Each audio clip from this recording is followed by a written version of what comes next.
महाराष्ट्राचे मुख्यमंत्री एकनाथ शिंदे यांनी गडचिरोलीमध्ये आपण पालकमंत्री असताना त्यांना झेड सुरक्षेसंदर्भात जे काही विधान केलं ते पूर्णपणे धांदयात खोटं आहे।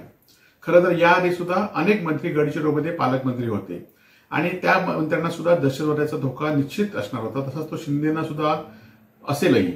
परंतु जो रेफरन्स त्यांनी शंभूराजे देसाईंबद्दल दिला की शंभूराजे झेड सुरक्षेसंदर्भात बैठक घेत होते आणि त्या बैठकीत उद्धवजींचा फोन आला म्हणून हे सर्वेक्षण नाकारण्यात आलं।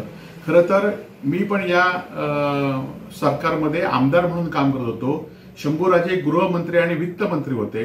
एखाद्या कॉन्स्टेबलची बदली घेऊन गेले तरी ते सांगायचे की मला कुठलेही अधिकार नाहीत, सर्व अधिकार आहेत हे गृहमंत्र्यांना आहेत आणि मला या गृहराज्यमंत्री असल्यामुळे मला कोणी ऐकत नाहीत, असं शंभूराजेंनी अनेक वेळा मला आणि अनेक शिवसेनेच्या आमदारांना सांगितलेलं आहे।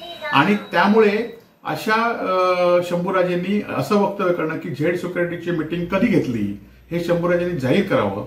खरं तर आता आपण बघित असाल की गेले 2-2.5 वर्ष तुम्ही मुख्यमंत्री शिंदे साहेब आहेत, शंभूराजे मंत्री आहेत आणि अनेक मंत्री आहेत, भाजपची सगळी सत्ता तुम्ही वापरताय, तरी पण उद्धवजींबद्दल लोकांमध्ये असलेलं प्रेम दिवसेंदिवस वाढत आहे। उद्धवजींबद्दल लोकांची जे उद्धवजी लढतायत चुकीच्या गोष्टीच्या विरोधात त्याबद्दल लोकांमध्ये उद्धवजींबद्दल आत्मीयता झालेली आहे आणि म्हणूनच तुम्ही किती पैसे देऊन सभा आयोजित केला, तुमच्या त्या सभेला लोक थांबत नाहीत। आज आपण कोल्हापूरचा व्हिडिओ बघितला असेल की लोक सभेला न थांबता लोक उठून जात आहेत आणि खरं तर हीच तुमच्या या सरकारच्या 2 वर्षामध्ये तुम्ही जी गद्दारी केली आहे त्याची पोचपावती आहे। एबीपी माझा, उघडा डोळे बघा नीट।